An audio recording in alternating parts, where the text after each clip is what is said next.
Welcome back to GBGuns, and I'm happy to say we've got cowboy guns again.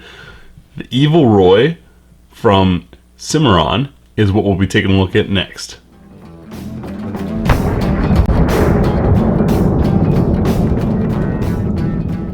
So, Evil Roy and Cimarron firearms are produced by Uberti in Italy, as are, well, the standard Ubertis. What makes it different is Cimarron sets their own standards as to what the gun should have. Now first, of course, we can show clear. That's done by coming back a click, opening the gate, and you can rotate the cylinder and see that nothing's in there. If you haven't tried an 1873 single action like these, you're missing out on quite a bit. They are a lot of fun. An excellent way to train your trigger finger because the triggers are incredibly light and just loads of fun. I mean, there's no ifs, ands, or buts about it. We'll take a look around the gun. So I've zoomed in a bit to show you some detail. We'll start off on the business end. Nice big old muzzle. This is in .45 Colt. It is available in other calibers. We've got our ejector rod here, which slides in nice and easily. You know, I didn't think that was a big deal until I had a gun where it bound up on me. Blued barrel, the Evil Roy marking, and of course chamber marking or caliber marking, and then this nice color case hardened frame and panels. Serial number is always tucked down underneath right in here, which is awesome because it keeps the gun looking clear. We have the original patent markings, that itty bitty thin trigger, and to show you what I was talking about with trigger pull, so you pull the 4 clicks back and that's it. You just touch it and it goes. No reset, of course. It's single action only, meaning each time you've got to bring that hammer back with your thumb, reaching up. Some more of the color case hardening, and these grips have some texturing on them.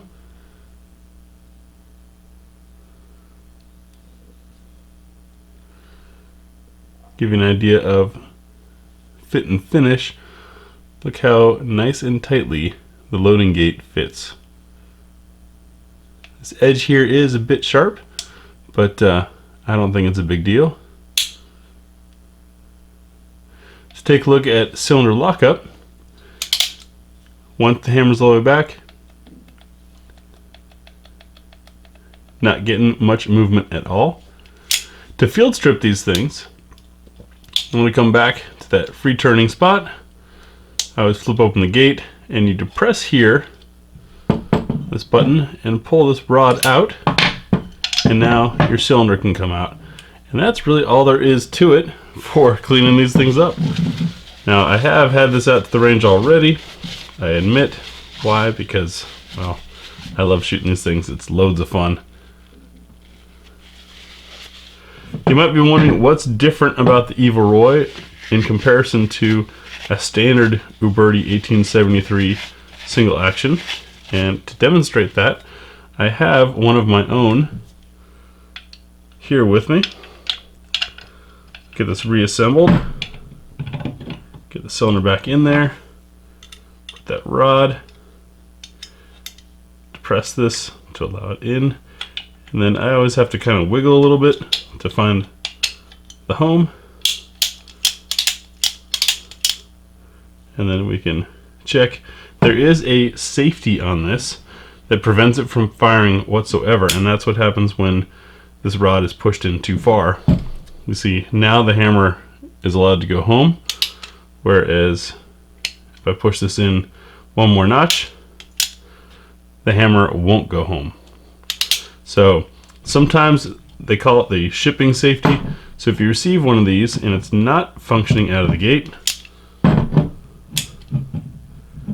check that rod there. So to compare it with a standard, maybe you're wondering Uberti, what's the difference? Why bother with the Cimarron Evil Roy over a standard Uberti that you can find elsewhere?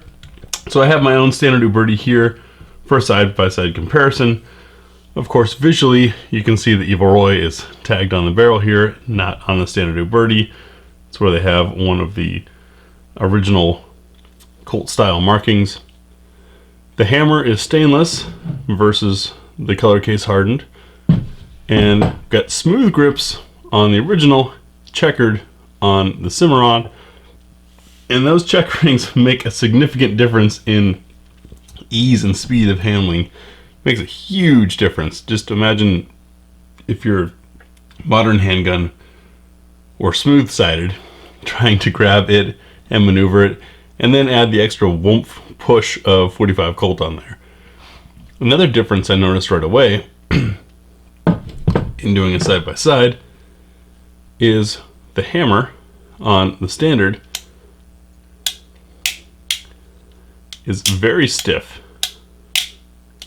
Requires quite a bit of thumb strength there. The Cimarron almost flows through the clicks, so this is very easy to do quick shooting with.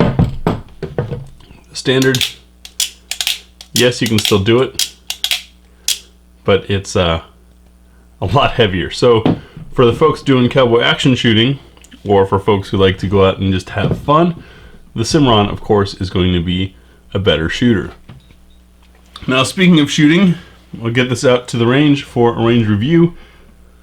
Not going to be doing the standard what's for dinner, full magazine plus one, those type tests, because of course there is no such thing on these. It's a cylinder with 6 slots, one you leave open for safety, so that gives us a total of 5 shots.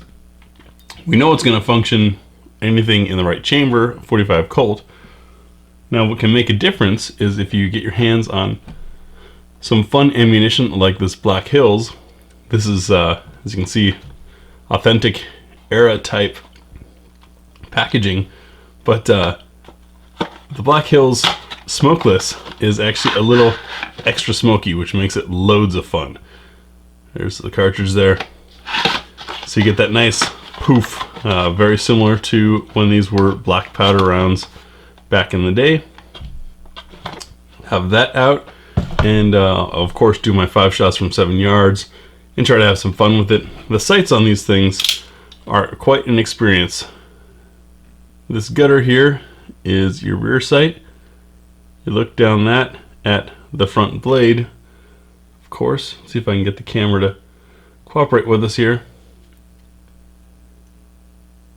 So it's a very tiny sight, which can make it a bit of a challenge. Also means that you can be really precise with these, and of course that trigger, when you just touch it and it's ready to go. So I'm looking forward to this. Certainly an upgrade over a standard Uberti like what I already had. I'd like to know your thoughts on these down below. Did a bunch of cowboy guns in the past and had mixed reception. Some folks just wanted to see the modern things. Other folks like seeing things that are different. And really, for those of you who are beyond just learning how to shoot and you already have your defense gun, these are a fun way to expand into more of the shooting world, as well as appreciate some history. So that's Cimarron's Evil Roy. I'll get it out to the range. Thanks for watching.